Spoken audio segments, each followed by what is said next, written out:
This is the Top Performance Strength Podcast. This is episode 3. I'm joined by Declan Peterson and Jacob Spheris. Fellas, how's it going this morning? Good, man. Or afternoon, I should say. Yep. Yeah, no, it's going good. Just got done at the chiropractor, so feeling nice and refreshed before I get all my skill work in. Saw Dr. Miller for some soft tissue work. Yeah, Dr. Wade Miller, he's the guy, man. He, unbelievable, especially the neck, man. Unbelievable. Tell us what kind of adjustments did he make or did he work on with you today? So lately I've been having a problem with my upper part of my pec. So we've been targeting the lat specifically, as well as like my bicep, infraspinatus, serratus anterior, and trying to really get some good deep tissue work in particular. And today also we did a little bit of a neck adjustment just to get, some of that extra pressure and stress out of the upper part of my neck, especially on my throwing side. It's really bad, but being a right-handed hitter and thrower, obviously I'm going to have some imbalances and compensations, especially on my dominant side. Right, so you've been back in town for about a month or so now. Yeah, and almost, yeah. When you came back, we evaluated you to see where you are from kind of like a joint-by-joint perspective. So to assess your limitations, and one of the biggest limitations that we found with you is you have a lack of external rotation in your throwing shoulder. Yeah.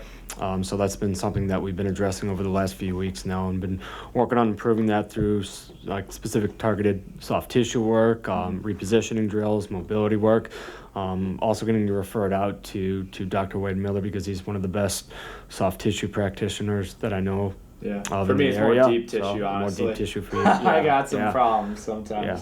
I'm a very naughty guy, so especially mobility work definitely helps me out. It's been the first time I've ever been to a chiropractor. I'm glad you referenced him along with Jason Acevedo. You guys both referenced me to him, and yeah, he's been doing a great job. So I'm definitely seeing some improvements and results, especially as I've been bumping up my throwing volume and trying to get my long toss numbers back to where they were before the end of the season.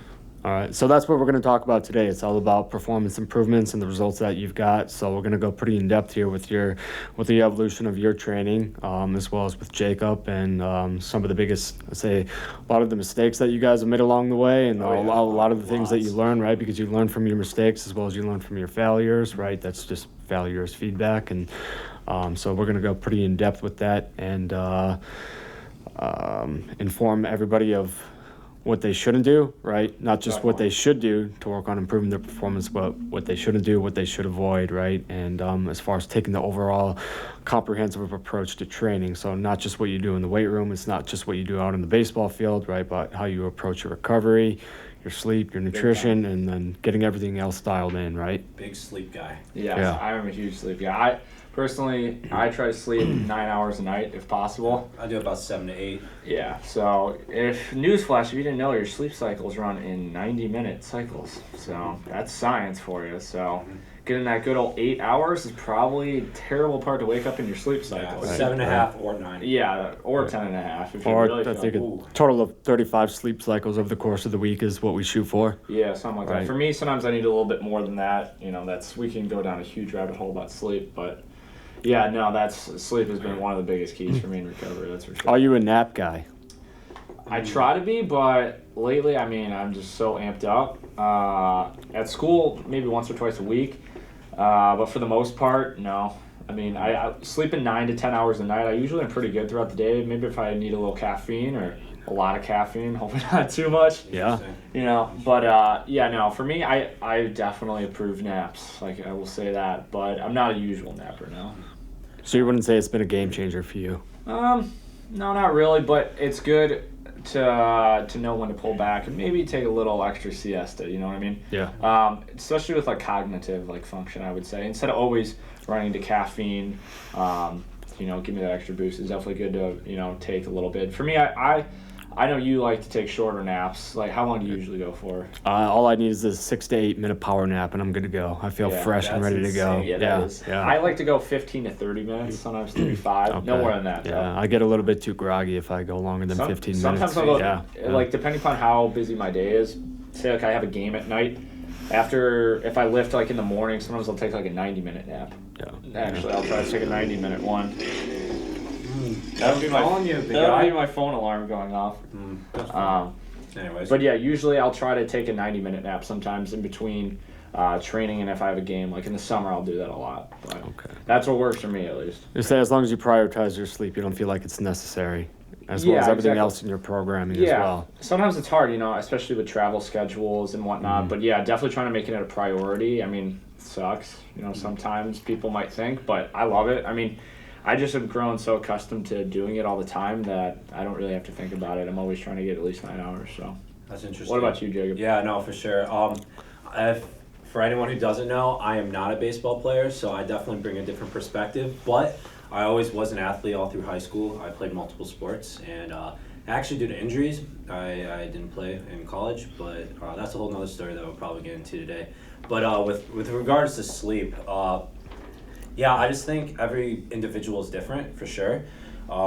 But like between that 7.5 to 9 hour range is typically good, and that's usually what I try to hit, either 7.5 or 9. I try to hit within the sleep cycles, and that's worked really well for me.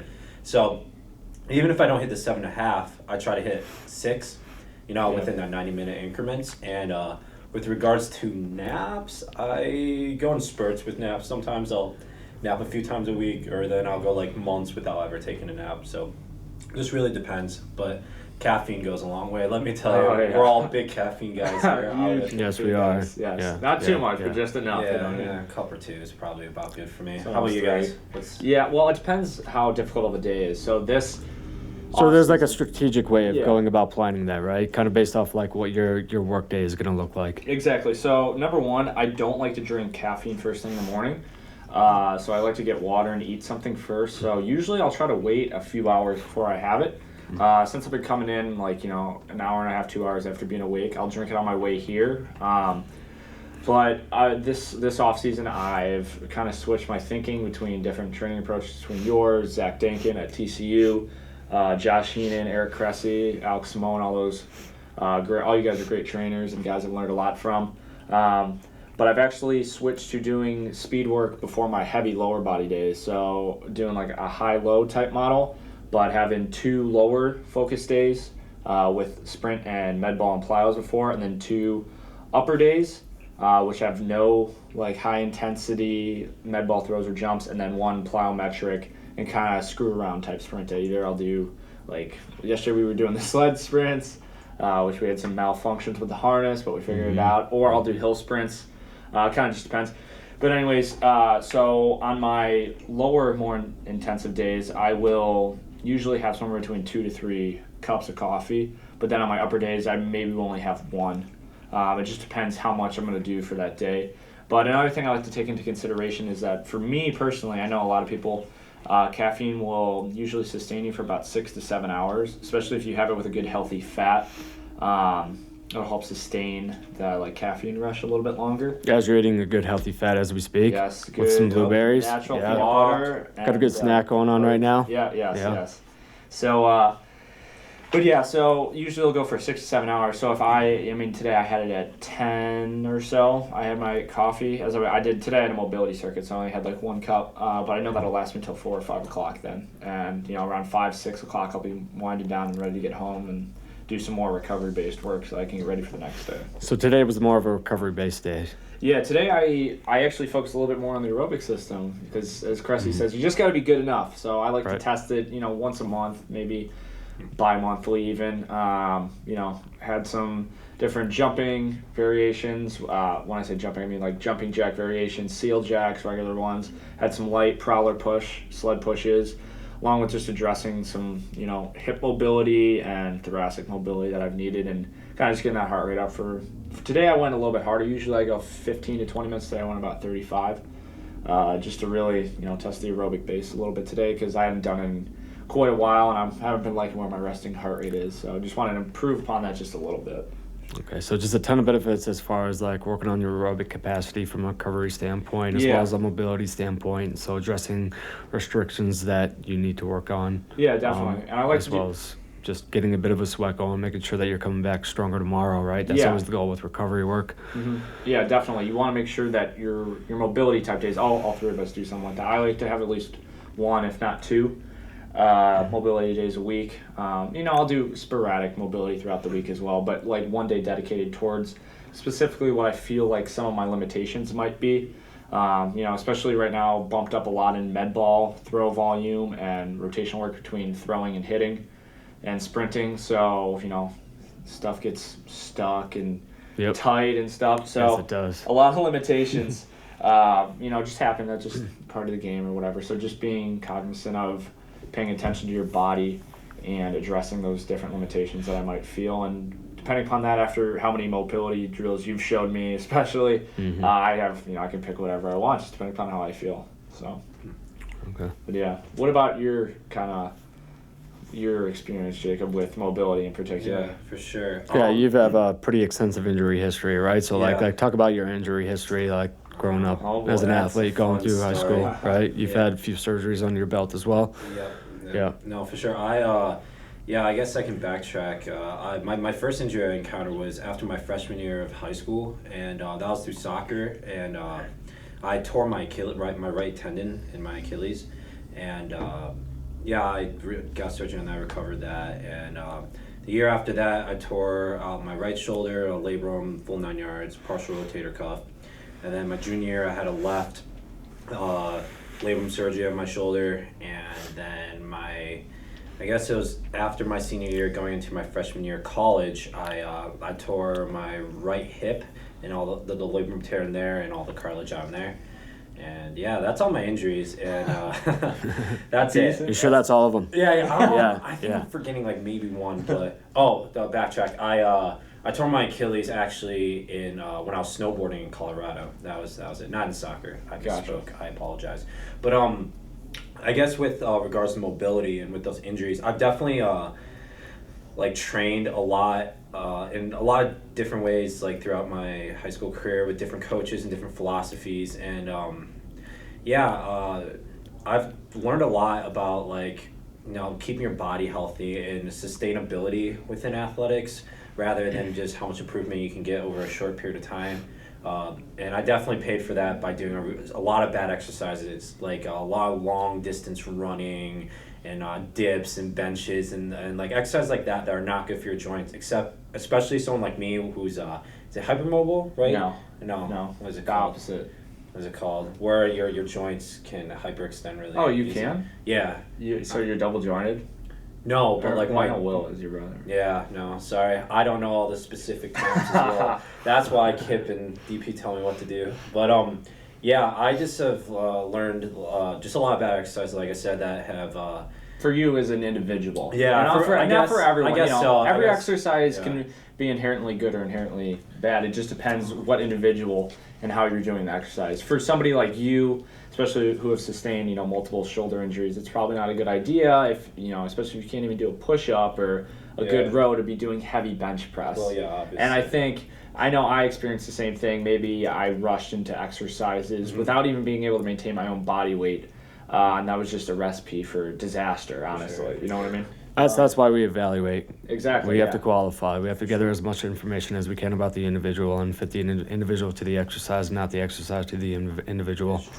Knowing if we're going to cause more harm than good. Yeah. Yeah. Most of the time. I was going to go into mobility real quick, just sorry.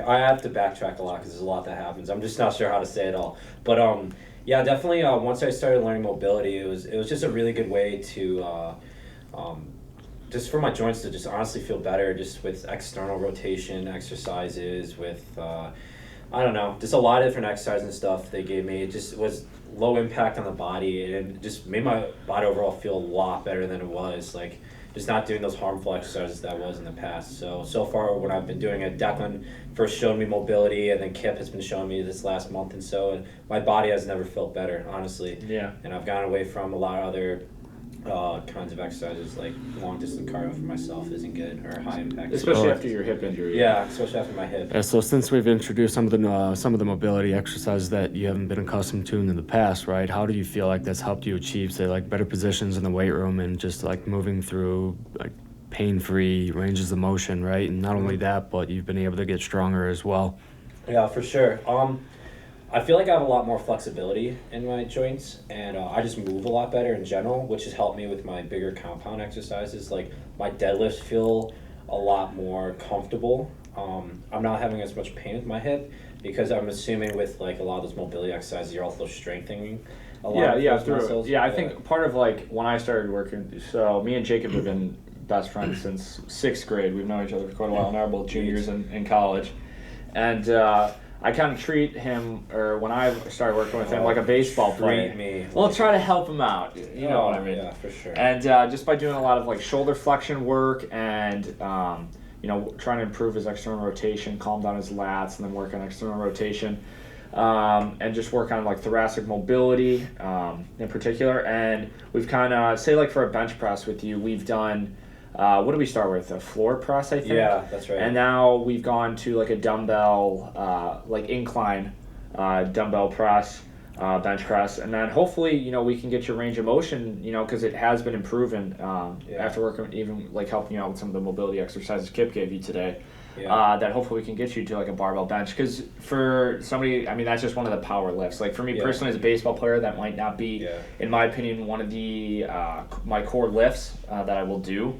But for somebody like you, you know what I mean, being like more general population, just for good fitness and you're a strong guy, you know what I mean, like deadlift, squats, bench, those are like, 3 of the main compound lifts that you really want to focus on. So that's kind of like my goal for you, to get you back to doing that, you know what I mean? And you've made huge progress in your push-ups and rows and everything too as well along the way. Yeah, for sure.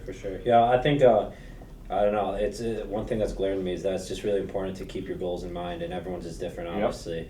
Like Declan's and most people I would say at this facility are to be better baseball players, but for someone like me who's in the general population, those goals vary. And just knowing your limitations and working with your strengths and just improve upon your limitations in the ways that you should in a safe way, I guess. Just Definitely. through mobility and through strengthening and working your way up and not being an idiot. Working hard and smart. It can be done. Oh, wow. So do you know that? Wow. It's amazing the things you can learn. Work intelligently. Yes, that's how you separate yourself from the pack, honestly. Oh, there you go. There you go. For sure. It's when you take a long-term approach, right? Yeah, you got to look long-term with a lot of things. When we talk about like the long-term approach, like how have you been able to kind of like break down your long-term goals into like more daily manageable goals to help you build up to that level where you want to be eventually? So my long-term goals, as I've said on previous podcast, was to play Major League Baseball, play professionally. That's my goal after I'm done with college at Franciscan University. So for me, it's just getting a little bit better, like with each exercise. So for me, especially, I really focus in on the 90-mile-an-hour formula by Dr. Josh Heenan. So my 3 core lifts that me and Kip try to improve constantly are hex bar deadlift, reverse lunge, usually a safety bar reverse lunge for myself, and then chin-ups as well. So just constantly having my accessory work along with that to not only like help me with on-field performance, but to be goal-oriented towards achieving the 90-mile-an-hour formula, because those are some of the power positions that are going to help me to get to the next level, to hopefully increase my exit velocity hitting-wise, drop my 60 time down, throw harder across the diamond, run faster, all those good things.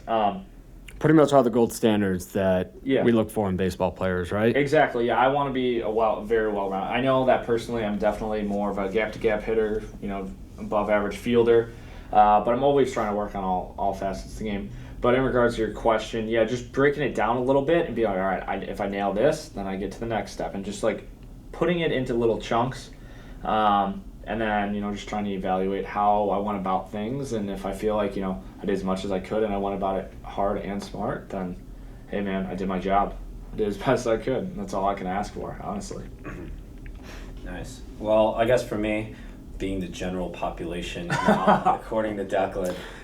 Before you go into that, like talk about how have your goals evolved from from the time you were in high school when you were an athlete compared to where you are now, and you consider yourself to be more of a generalist. That is a great question. Because I know you like to train like an athlete. Yeah, I do. You still like to think of yourself as an athlete. Yeah, still is. You still like to sprint and throw med balls around, right? I really do. I think that the difference for me was just being less specific once you're in the general population. Like, I wasn't going to be doing a bunch of bench and a bunch of unnecessary exercise when I was a soccer player. I focused more on skills and and lifts that were more applicable, obviously, to my sport. And I really focused on those. And honestly, when I was a sport player, I didn't train all that much. I maybe lifted a half an hour in the mornings, and that was about it. And then I worked mostly on in drills and cardio and those kind of things and skills in the game, which was more outside the training room. But I've learned that I don't have to be as specific as like someone like Declan does with his training, like focusing in on the right areas and trying to focus on the parts that he's weak at or he needs to improve at, right? And now moving over to the general population, I can kind of, I guess, generalize my goals and be like, all right, where can I go as for overall health? Like, where can I go and get into whatever shape I need to? I can just kind of, I don't know, I can just really focus. It changes too. Like, I'm trying to put it all together, but like I used to lift like a bodybuilder for a long time, and that felt good on my joints for a while, but I got really boring and I kind of got really burnt out, honestly. And then Compound lifts are where it's at. Yeah. And I really got burnt out. And then last year I like dropped training, and in the last few months I've been getting back into it. I've been getting more into Declan's and Kip's philosophies, and just working on goal specific. Like, I'm trying to drop weight right now, but also keeping strength. Yeah. But I don't have there's nothing specific I need to work on, like as opposed to like an athlete who's like, oh, I need to work on my rotation, or I need to work on my upper body strength for throwing or whatever. So I guess it's just like different like ways of looking at training. So instead of working on stuff specifically all the time, I'm just like, I'm lifting more for like general strength and for fitness and how I feel. Yeah, that makes sense. Yeah. I guess it's more general. I guess that's the best way I can put it. Speaking of bodybuilding, when we first met Declan, or when I first met Declan was kind of taking on a bodybuilder's approach, right? Yeah. So probably not knowing any better at the time. Not knowing any better at the time. 8 sets of bicep curls, right? 3 days a week. Well, I don't know if it was that bad, but yeah. So when I first started, backtrack a decent amount. I started lifting around 7th grade or so. And my dad, pulled out this old weight bench that he got, I don't even know, like very old. So it was basically, for me, it was the perfect push-up. Remember those things that you would like turn in the big black things? Yeah, the perfect push-up I would do. I would run long distance. I'd do bench press and I'd do curls and maybe some like sit-ups and crunches and stuff. A lot of that stuff I don't do at all or hardly ever. So yeah, and then throughout high school, I felt like I did a lot of work in the weight room, more than anybody that I knew. But I was really focusing, at least at my school, was mainly bench press, back squat, and like power cleans or hang cleans, some kind of clean variation. And I felt like between what my dad first showed me with like bench and curls and stuff like that, like I saw improvement. Then I got a little stagnant after doing that for like a year. And then I got to high school, I got showed a little bit more of an Olympic type lifting approach, but not very baseball specific, very football or track stereotypically specific. And that's kind of what you get at the high school level, right? From those sometimes, coaches. yeah, not all the time. And it's just they didn't know better. You know what I mean? Right. Yeah, I can't blame them. And I saw improvements, especially my freshman year, and I worked for about a year. But then once I hit like sophomore, junior year, I felt like I really hit like I got stagnant in my career. Like instead of me going up and improving, I felt like slowly other guys started getting better than me, and I started to kind of like get even with the pack, even though I was one of the top level players, especially at my high school, or maybe even in the area when I was going into high school. So then I got to college, and it was a little bit better, but still, doing a decent amount of like skull crushers and tricep push downs and curls. That's where it's at. Yeah, all right.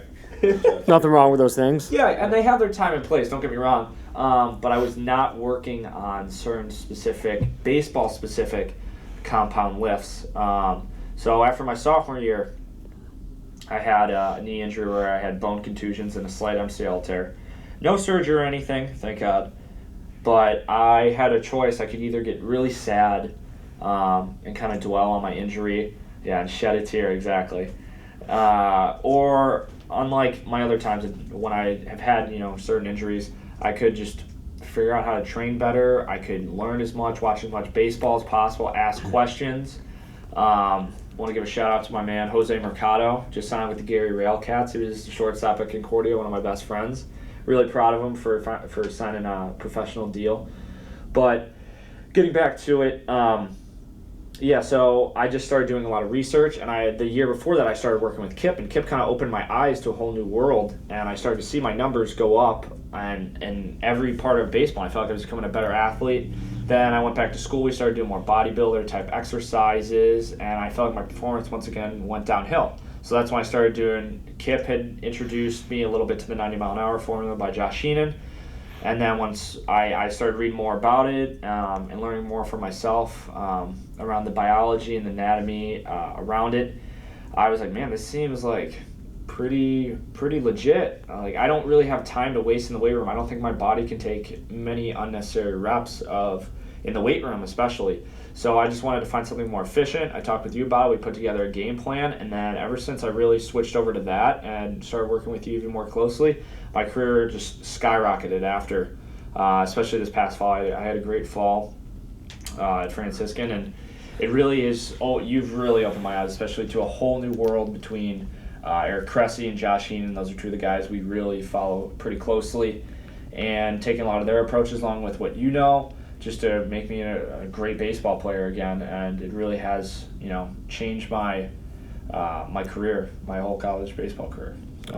So like, what are some of the things that we've done that we've been working together for you the past year and a half now that you feel you've benefited most as far as seeing the direct transfer from training to what you do on the baseball field?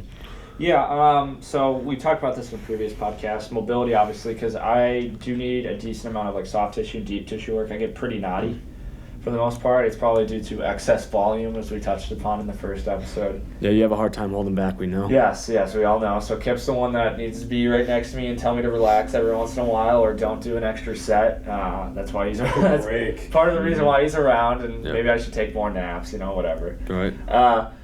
But yeah, just focusing in on those core lifts along with mobility. So not, overdoing it, especially, there we go, on my core lifts instead of my accessory lifts. Like not doing 6 sets of face pulls, doing 3, but like really focusing my time and effort on the deadlift, chin up, and reverse lunge. On top of that, I do a lot of like row work, not upright rows. If you're a baseball player, I would highly encourage you to never do those ever again. But like dumbbell incline row, one arm row, face pulls, as I touched upon.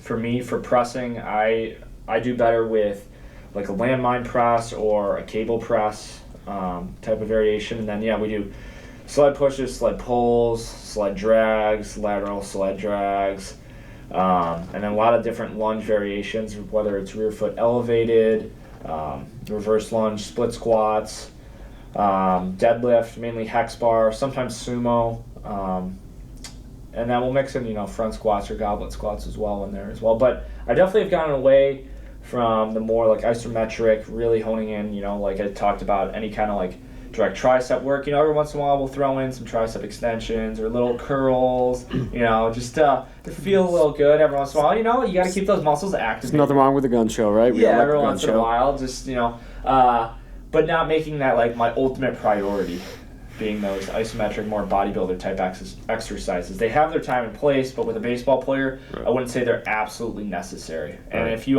have limited time, you can just skip those altogether, in my opinion. Right. Speaking of priorities, so like you've got about 2 or 3 weeks until you go into the college baseball season here, until practices start. Yeah. So. Right, so like, what is the main priority at this point right now for you? So right now, still trying to progressively improve on the 90-mile-an-hour metrics, right, but really, transfer that strength into power. So my like I talked about, med ball volume has gone way up. Sprint volume has gone up. Started to hit a lot more, up to 6 days a week now. Throwing, I was at around 3 days a week. Now it's going to start bumping up to 4 or 5. So we'll have to cut back maybe a little bit on the strength volume. You gotta gauge and see and listen to my body and keep all that recovery work into account, so I can perform to the best of my ability on whatever we're working on for the day.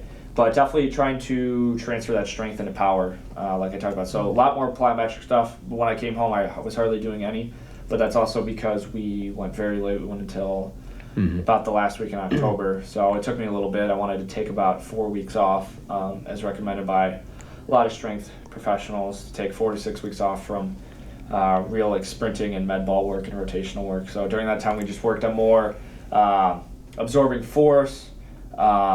This is in the beginning of the off season, correct? Yes, When we it's the started, beginning like of your summer season ended, you went into the fall. Fall, and We then started after working on fall. building a foundation at that point, right? Yeah, yeah, And then the so- build-up process occurred probably in the first week of November. Yeah, so I think I needed a little bit of time off. So I was doing mobility work, soft and deep tissue work, and playing wall ball a little bit, just keeping my hands. I always love working with fielding. It's my favorite part of the game. So I can't take a break from it. I can't. Yeah. So I took about a week and a half, quote unquote, off from lifting. And then, we started working on absorbing force, doing like eccentric work, building a good base and foundation for about 2.5 weeks. And then we jump started into lifting. And then after another 2 weeks, then I started incorporating build-up sprints and different skipping variations, and started dabbling in med ball work, and then progressively work hitting 2-3 times a week to 4 or 5, now 6 times a week. And then after I took 6 weeks off as well from throwing, just because my arm was a little beat up after having so much volume over the summer, and our fall schedule was a little inconsistent. Sometimes we'd throw 2 or 3 days a week, sometimes it'd be 5 or 6. So it was kind of hard to gauge how much I should throw on my off days if I wanted to maintain my strength or improve upon my arm strength. So I was a little bit beat up, so I took about 6 weeks off from that. But at this point, we're about 8 weeks out from the first game, 8.5 weeks. So, baseball skill is now taking the priority. Obviously, I'm still working upon, building, a great base and getting strong in the weight room, but baseball skill has now taken over, and we're trying to convert strength to power, ultimately. Right. So this is like one of the biggest challenges we have, right, that we discuss on a daily basis, is just being able to balance the overall workload with respect to what you do from the baseball skills perspective, what you're going to be doing with me from a physical preparation standpoint, as well as everything else, right? So what are some of the biggest challenges you've had from the workloading standpoint? Like, what have you learned? How have you kind of evolved that thought process and approach over the years in terms of where you are now?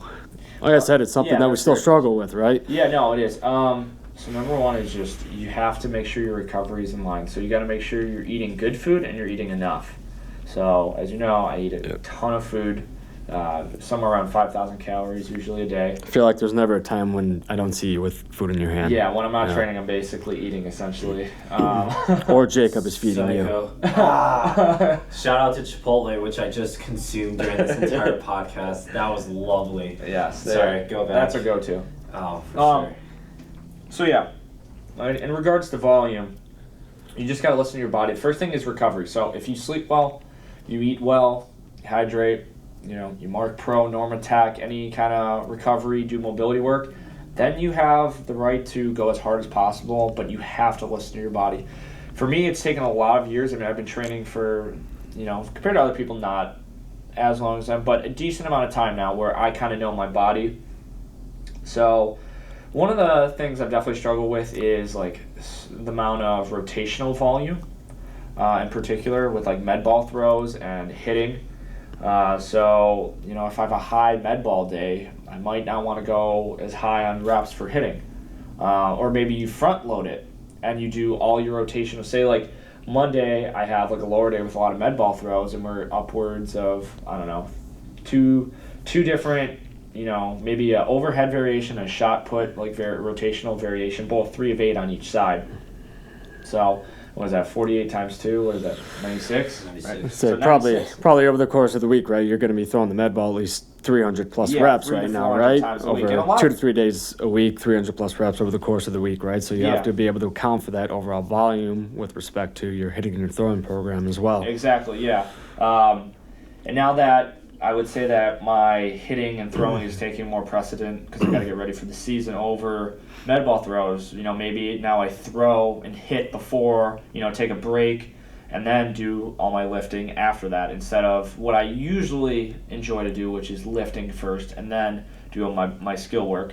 But now that my baseball skill work needs to start to take a little bit more precedent, just doing that before I lift, trying to make a little bit of a change. Quality over quantity. That too, yes. Yeah, yes. we were talking about that in the last podcast. Yeah, and you were saying you struggle with that. Yeah, no, it's definitely true. Because I just never feel like I just have done enough. You just gotta be content with what you've put in at some point. It's so tough. That is I know. tough, but like when you go into the game, you gotta be like, you have to realize, man, I put in all this work.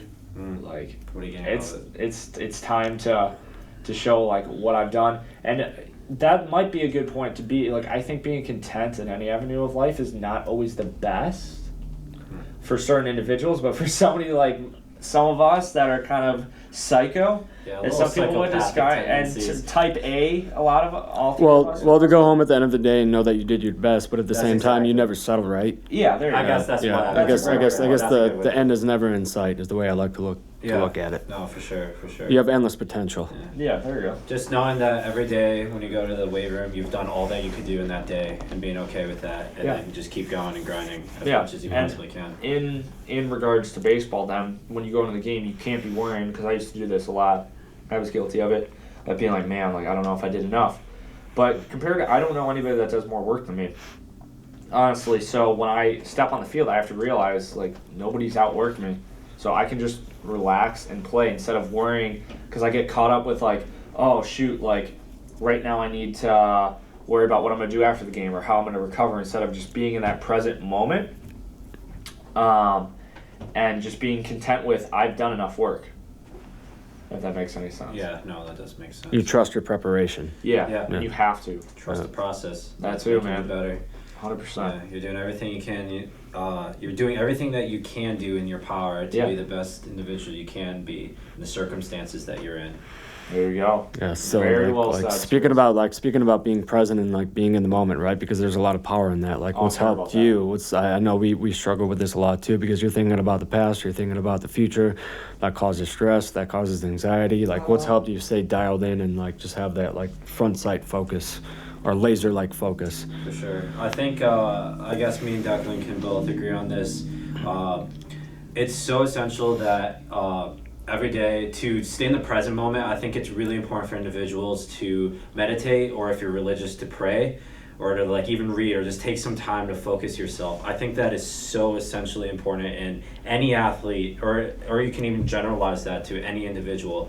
I think that's going to go a long ways, because how much percent is baseball? Probably 95% mental. Yeah. Yeah, I mean that's Okay. any athletic too, especially baseball. I know it's a lot mental. Isn't life just a mental game? It is, but Always, yeah, it's yeah. I just think if you're trying to be a better baseball player or athlete in general, like if you're not mentally there or mentally right, then it's going to reflect your game enormously, and physically it's not going to do anything unless you're mentally there, right? Like you're right mentally first. Yes. 100%. You can do all the work, but if you're not mentally, like, sure, you'll be there physically, but if you're Yeah. not, like, one of my buddies, Keegan Tyrell, he was our center fielder at Concordia, he used to always say, you gotta be locked in, kid.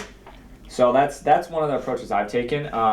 I've found it very useful this year in the weight room. I've done a much better job of really staying in the present moment, and I'm hoping that I can carry that over to the spring and season and summer and fall of this year coming up.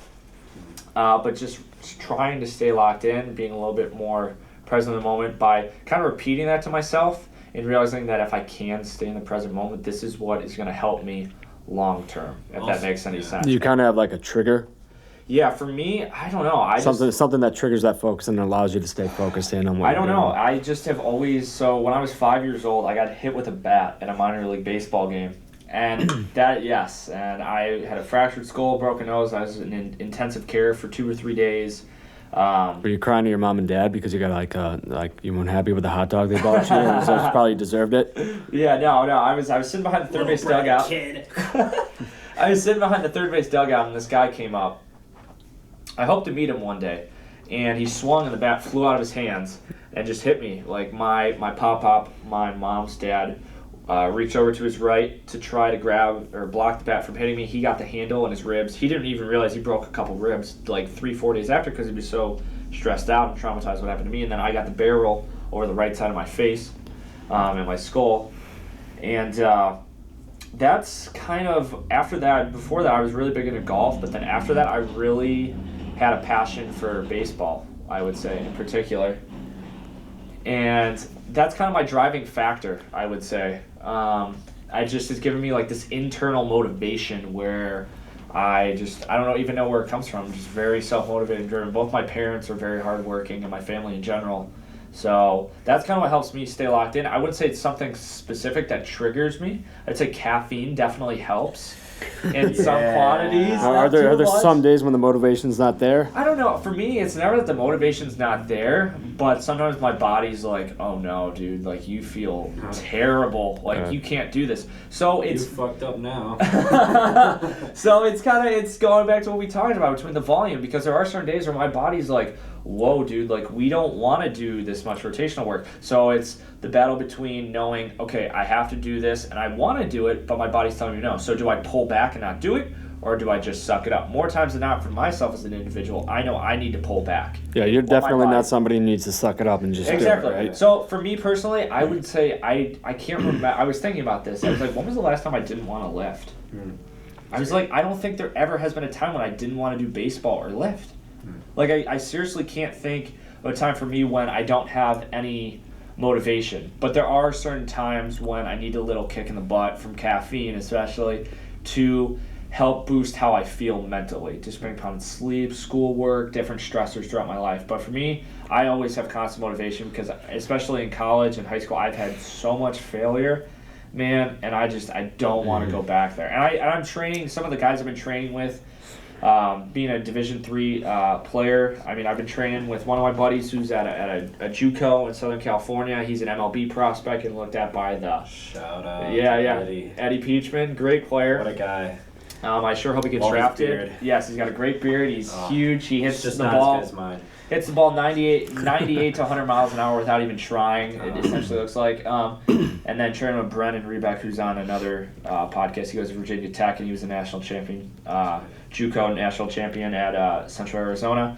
And on top of that, just over the years, just training with I trained with Alex Young for a while over the winters, who's a pitcher now at Arizona. for the Diamondbacks, and he went to TCU, which was always my dream school. So I've trained with some pretty high level people.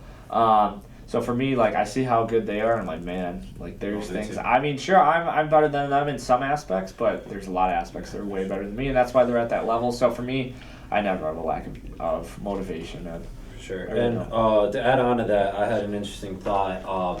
Like why, at least I'm such a big advocator of prayer and meditation, same with Declan. Yeah. It's so important as an athlete to always be listening to yourself and to know yourself. Yes. Because you need to listen to your body, you need to listen to what you're able to do that day, and you need to listen to what do you need constantly, whether it's food, whether it's a break, like mentally, which is a pretty rare occasion, whether you need to ignore certain lifts. You have to be so in tune. And I think the most successful athletes are those who are so aware of their body and the things around them. Those are the people that make it in the longevity, in the war, not the battle.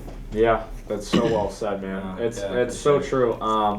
So from a stress management standpoint, you feel like that something like meditation has been a tool that you've been able to Oh, yeah. utilize that's Oh, helped you yeah. improve Yeah, for upon stress. those Yeah, for things? me Yeah. personally, prayer has been definitely my go-to. Love going to adoration in particular. If you don't know what that is, you can just look it up, obviously.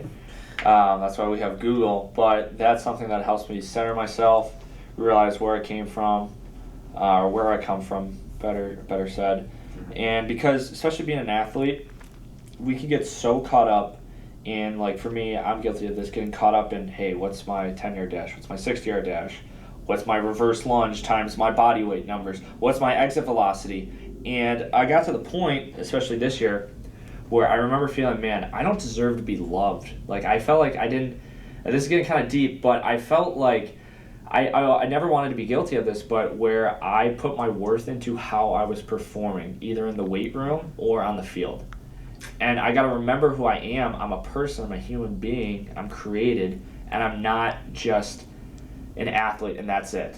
That's just one part of me. And that's so hard for me to, like, come to grips with. I'm like, wow, like, I have some stuff I need to talk about within myself. So, like, for me personally, without prayer and meditation, I need it daily, at least at some point, to reflect and think, dude, I just get so caught up in the numbers and chasing after, certain goals that I'm trying to obtain, and I lose myself as an individual, and I just base who I'm worth off of my numbers or my strength metrics. Do you think that that is a pretty common thought with most athletes nowadays. I would at say, least yeah. serious athletes, Yes. people that train. You think that's a pretty common struggle between all of them? Like either one of you can elaborate. I think that's just most people in general. Yeah, I would say especially high-level athletes. Yeah, because Let's talk more like high level, like professional. yeah. So if we're talking professional, I believe, especially, I mean, a lot of people are like, "Oh, that guy sucks. Like, screw that guy because he had a bad performance." I'm like, dude, it's baseball. Like, he's an amazing dude. You know what I mean? Yeah. And we get judged as athletes a lot of times just solely off our performance a lot of times, and that's all we can sink down to that level where we just think that that's who we are as an individual. That's all we have to offer to this world is just being an athlete. But there's so much more to it. So I would say, yeah. I mean, I would say a decent amount of people, though. Yeah, they definitely are based their worth off of like who they are, what their vocation is. For sure. That's interesting. Okay. All right. Let's talk about we talked about like where you are now, and you're going to be going into the season here in a few weeks. Your first game is in what, 6 or 7 weeks from now. 8, I believe it's March. So 6th. what are your expectations going into the season this year for yourself as well as for the team, and what kind of a role have you taken on? Yeah, so this year, hopefully, I'll be playing shortstop, somewhere in the infield. I don't know, my coach said he might put me in, like, left. I don't know. We'll see what happens. But, yeah, I'll be a position player. I've taken on the role, as I talked about a little bit in the first podcast, as strength coach for about 70% of the team. So this year, I've always felt like I was a good athlete and a good teammate, but I feel like I've been very self-centered, and it's taken a long time for me to realize, like, I've been a little bit selfish. Like, I always just focus on myself. And as we alluded, like, back in high school, like, I don't know, majority of baseball players, we train like bodybuilders, or we're misguided in how we're supposed to lift. And I just don't want my buddies at Franciscan, I don't want all those guys to waste their time doing like what I was doing. Like, I found something that works, so I thought I'd share some of my knowledge on with some of them. So I've taken on a role as, like, I don't know, I guess you could say strength coach for Franciscan University for the baseball team. And then hopefully playing, in middle infield, being a bat in the middle of the lineup more than likely. My personal goals would be I really would love to win a Gold Glove at short. That's like my ultimate goal. It'd be great to get some kind of like all conference or something honors. But ultimately, the thing that I can actually say, like, truly what I want is us to at least, if not win it, make it to the conference tournament. I think we have it. I think we can do it, man. We got to continue to be grinding in the weight room because we are a smaller team, but we definitely hit the ball very well. So that's kind of going to be our tool that we're going to use is hopefully the run game and hitting it. We got a lot of gap-to-gap type guys, mixing with a few power bats, and some decent pitching with a few of our guys at Franciscan. So my ultimate goal that I'm focused on is just making a name for ourselves. So, have a great season as a team so we can get, more people on the team, get more people to become interested in Franciscan. And yeah, just ultimately making a name for ourselves so people kind of know who we are. Because that would be awesome to get more people to the university because it's a great school, honestly. So I'm so glad I made the decision to transfer. We could talk about that in another podcast, but that was a very tough decision for myself. Yeah. But I'm so grateful just to have the opportunity to play and be at an awesome school and being with my best friend. So it's been great. Yep, we're excited for you. Yeah, man. So, like, with the season starting here in about a month or so, right? You had mentioned that you're going to be playing, I think it's, 45 games? 40 games, I believe. 40 games over the course of what, 7.5 weeks? 7.5 to 8 weeks, yeah. Okay, so that's going to be a new challenge for you, right? That's going to be a lot of, Yeah, I'm sure you have some plans in place as far as how you're going to be able to manage those challenges and stay healthy. I sure hope so. As of right now, my training schedule, like I talked about, has been 5 days a week within the weight room between speed and lifting. I'm probably gonna have to dial that back to I'm thinking 2 days a week of full body, where I really focus in on my core lifts. So it's gonna be a lot of plugging and playing, depending upon how I feel. Ultimately, because we need to have a good season for my team and for my coaches. So we're gonna have to try a lot of new things this year, but I'm excited about it. It'll be a new challenge. It is a lot of games in a short amount of time. I've played that many before, just not in 7.5 weeks. Like, we start March 6th and we're done April 30th, I believe.